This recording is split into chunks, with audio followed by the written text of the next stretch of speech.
महाराष्ट्राचा अभिमान, महाराष्ट्र दिनमा। देशाच्या राष्ट्रपती कार्यक्रमाला येतात, पण मुख्यमंत्री स्वागतासाठी येत नाहीत। राष्ट्रपती सार्वजनिकपणे नाराजी व्यक्त करतात आणि पंतप्रधान थेट म्हणतात की हा राष्ट्रपतींचा अपमान आहे आणि राष्ट्रपतींचा अपमान ही देशासाठी लाजिरवाणी घटना आहे।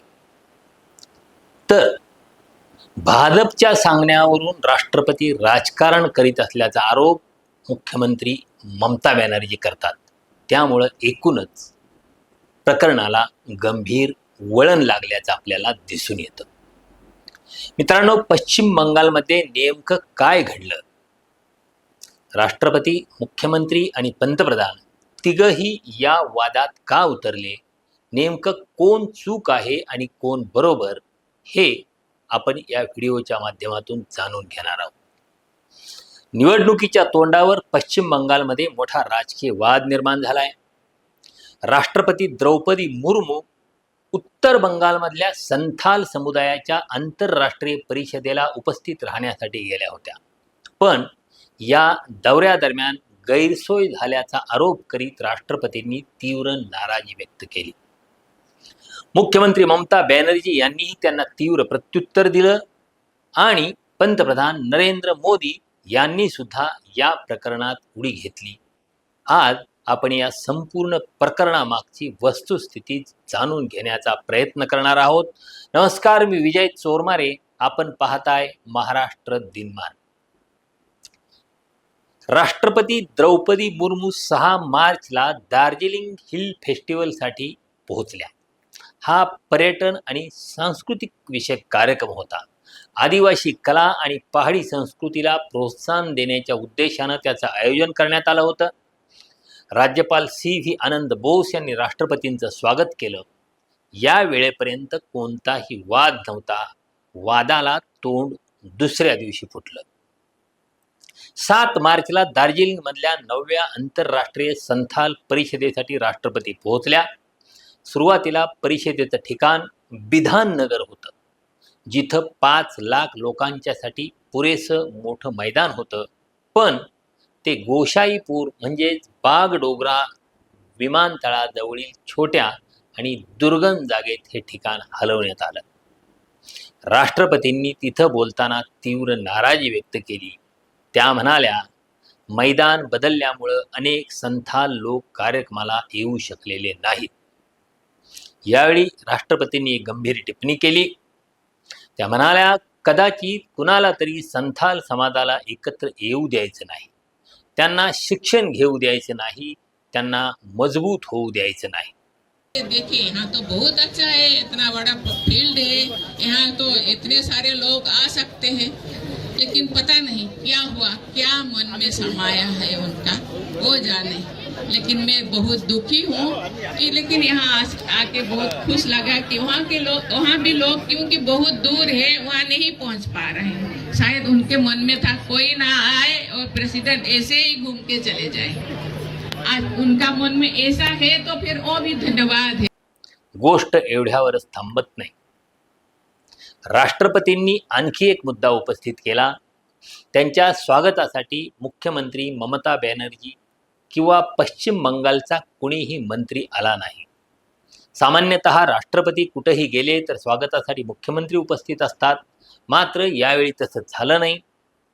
ममता दिदी माझ्या धाकट्या बहिणीप्रमाणे आहेत, कदाचित त्यांचा माझ्यावर राग असेल, पण मी सुद्धा बंगालची मुलगी आहे, मला बंगालला येण्याची परवानगी नाही का, असा प्रश्न राष्ट्रपती द्रौपदी मुर्मू यांनी विचारला। मैं इसे आई देखने के लिए कि कैसे उन्होंने बोले थे ना कंजस्टेड है वहां नहीं जा पाएंगे, इसलिए मैंने सोचा कितना कंजस्टेड है तो जगह दिलवाएंगे गवर्नमेंट से बोल के, लेकिन जगह दिलवाने का कोई नहीं, यहाँ तो इतने पर्याप्त है। तो मुझे पता नहीं, लेकिन मैं भी बंगाल का ही बेटी हूँ, बंगाल में बहुत क्यों आने ही नहीं देते। ममता दीदी मेरे बहन भी है, छोटे बहन है, पता नहीं मुझे कोई गुस्सा किए होंगे इसीलिए वहां जाके प्रोग्राम करा। कोई बात नहीं, कोई गिला नहीं, कोई शिकवा नहीं, लेकिन वो भी आवाज। ममता बॅनर्जी यांच्या सरकारनं मात्र कागदोपत्री पुरावे सादर करून स्पष्ट केलं की राष्ट्रपती म्हणतात की ठिकाण बदलण्यात आलं, पण तसं काही नाही. गोशाईपूर हेच कार्यक्रमाचं मूळ ठिकाण होतं आणि विधाननगरचा कार्यक्रमाच्या ठिकाणी उल्लेखच नव्हता. थेट राष्ट्रपतींनीच ममता बॅनर्जी आणि पश्चिम बंगाल सरकारला आरोपीच्या पिंजऱ्यात उभं केलं. त्यामुळं ममता बॅनर्जी यांच्याकडून उत्तर दिलं जाणं स्वाभाविक होतं. त्यानुसार त्यांनीही जोरदार प्रतिक्रिया दिली. त्या म्हणाल्या, आम्ही राष्ट्रपतींचा आदर करतो, पण त्यांना भाजपचा अजेंडा पुढे नेण्यासाठी वापरलं जात आहे. राष्ट्रपती भाजपच्या माध्यमातून पश्चिम बंगालला बदनाम करत आहेत. कार्यक्रमात राज्य प्रतिनिधींच्या अनुपस्थितीबद्दल राष्ट्रपतींनी दिलेली माहिती चुकीची असल्याचे बॅनर्जी यांनी सांगितलं. महाराष्ट्र पे ट्राइबल का ऊपर अत्याचार होता है, आप क्यों प्रोटेस्ट नहीं करते? जब मध्य प्रदेश में होता है आप क्यों नहीं करते? जब छत्तीसगढ़ में होता है आप क्यों नहीं करते? पहले कुछ कीजिए, उसको बाद बीजेपी का बात कहिए. We don't expect, we respect you. You are a number one chair in this country. You are the president of India. Don't play politics. Don't play politics at the time of election as per BJP advice. You can criticize us. We will not. But fact I have to say. Fact remains. Mamata बॅनर्जींच्या मते हा कार्यक्रम राज्य सरकारचा नव्हता. तो एका खाजगी संस्थेने आयोजित केलेला होता. शिवाय या कार्यक्रमाचं मुख्यमंत्र्यांना निमंत्रणच नव्हतं.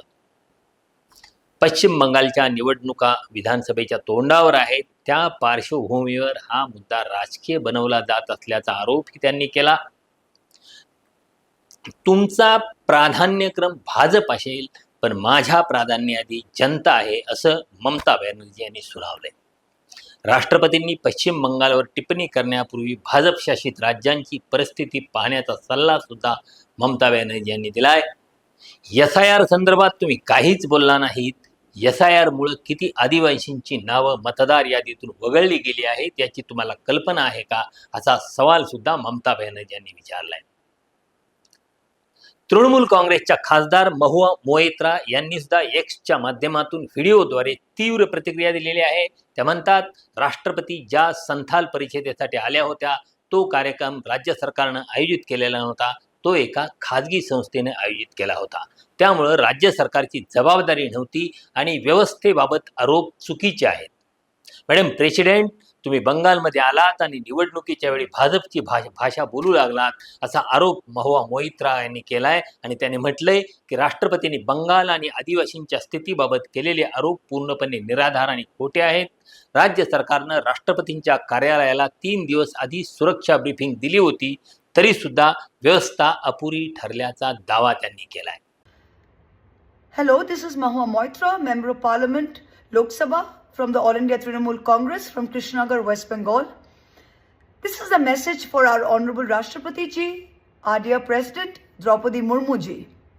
Madam President, you came to Bengal today, and unfortunately, you chose to parrot on the eve of an election the words of the BJP. When you read out the President's address in Parliament during the joint session, you have to read out what the BJP government writes for you. We understand that, and because we respect you, we listen to it.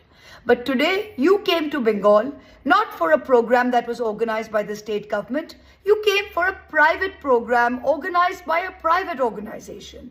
The West Bengal government was not responsible for the arrangement of this program.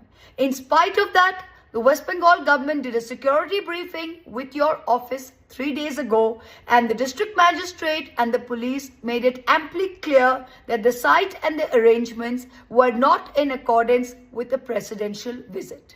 In spite of that, your office and you deemed it fit to come to Bengal. And then today, you find that the arrangements were not up to your standard, even though the West Bengal government accorded you every protocol that was necessary.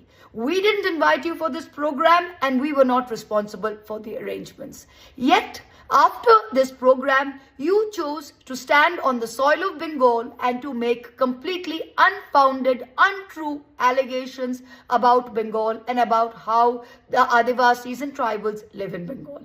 May I remind you that ever since you have become the first Lady Adivasi Tribal President of India, the number of atrocities in BJP ruled states on tribals, especially on tribal women, have jumped manifold. You have chosen to keep absolutely mum about all of them. When tribal women were raped and stripped naked and paraded through the streets of Manipur, you didn't say anything. When tribal people were urinated on in Madhya Pradesh, you didn't say anything. When in your home state, Orissa, which is home to about 8 to 9 lakh Christian Adivasis, and in the last 18 months, the atrocities on them have jumped manifold, so much so that there have been documented cases of them not being allowed to bury their dead and being forced to convert and change their Christian rituals for other rituals. You didn't say anything then, and today you come to the soil of Bengal and you are parroting what the BJP says 3 weeks before an election. We respect you. We respect your chair. But Madam President, courtesy begets courtesy. Do not think you can come to our soil and insult our people and lie about what our government is doing and expect us to keep quiet. Please, look within yourself, look within your conscience, and do your chair proud. Do not parrot the words of the BJP. It doesn't behove you, Madam President. Thank you. Mahua Moitra यांनी राष्ट्रपतींना विचारलं की मणिपूरमध्ये आदिवासी महिलांच्यावर अत्याचार झाले, मध्य प्रदेशात आदिवासीवर मूत्र विसर्जन करून अपमानास्पद वागणूक दिली गेली, तेव्हा राष्ट्रपती काहीही बोलल्या नाहीत. राष्ट्रपतींनी आपल्या पदाचा सन्मान राखावा आणि भाजपची भाषा बोलू नये असं सुद्धा आवाहन त्यांनी केलंय. आता ममता बॅनर्जी यांनी सोशल मीडियावर पोस्ट करून दावा केलाय की प्रोटोकॉलमध्ये कोणतीही चूक झालेली नाही. त्यांच्या म्हणण्यानुसार जिल्हा प्रशासनानं सर्व नियम पाळले. शिलीगुडीचे महापौर, जिल्हाधिकारी आणि पोलीस आयुक्तांनी राष्ट्रपतींचं स्वागत केलं. मुख्यमंत्री उपस्थित नव्हते याचा अर्थ प्रोटोकॉल मोडला असा होत नाही असं ममता बॅनर्जी यांनी स्पष्ट केलंय. या प्रकरणानंतर पंतप्रधान नरेंद्र मोदी यांनी सोशल मीडियावर प्रतिक्रिया दिली. त्यांनी म्हटलंय की ही घटना लाजिरवाणी आहे. राष्ट्रपती स्वतः आदिवासी समाजातील आहेत. पश्चिम बंगाल सरकारनं त्यांचा अपमान केलाय. पश्चिम बंगाल सरकारनं मर्यादानं ओलांडले असल्याचं पंतप्रधान मोदी म्हणाले. राष्ट्रपतींच्या अपमानासाठी ममता सरकार जबाबदार आहे. संथाल संस्कृतीची अशी अवहेलना निंदाजनक असल्याचं सुद्धा मोदींनी म्हटलंय. काँग्रेस नेते अधीर रंजन चौधरी यांनी सुद्धा राष्ट्रपतींच्या सारख्या सर्वोच्च पदाबाबत अधिक संवेदनशीलता दाखवली पाहिजे असं म्हटलंय. मित्रहो, या संपूर्ण प्रकरणात दोन वेगवेगळे दावे समोर येतात. एका बाजूला राष्ट्रपतींना कार्यक्रमातील व्यवस्थापनाबाबत नाराजी आहे, तर दुसऱ्या बाजूला राज्य सरकार म्हणतं की सर्व प्रोटोकॉल पाळले गेले. पश्चिम बंगालच्या निवडणुका तोंडावर आहेत, त्यामुळे या वादाला महत्त्व आलंय. निवडणुका जवळ आल्या की अशा घटनांच्या मधून राजकीय संघर्ष अधिक तीव्र होतो. हा वादही त्याचाच एक भाग असल्याचं अनेक राजकीय विश्लेषक मानतात. उत्तर बंगालमध्ये आदिवासी मतदार मोठ्या संख्येनं आहेत. त्यांना प्रभावित करण्यासाठी भाजपनं राष्ट्रपतींच्या माध्यमातून राजकारण केलं असल्याचा एक मतप्रवाह आहे. काही असलं तरी राष्ट्रपती पदावरील व्यक्तीचा असा अवमान खेदजनक आहे. राष्ट्रपती पदासारख्या सर्वोच्च घटनात्मक पदावरील व्यक्तीनेही स्वतःला राजकारणापासून अलिप्त ठेवायला हवं, तरच त्या पदाची प्रतिष्ठा राखली जाईल.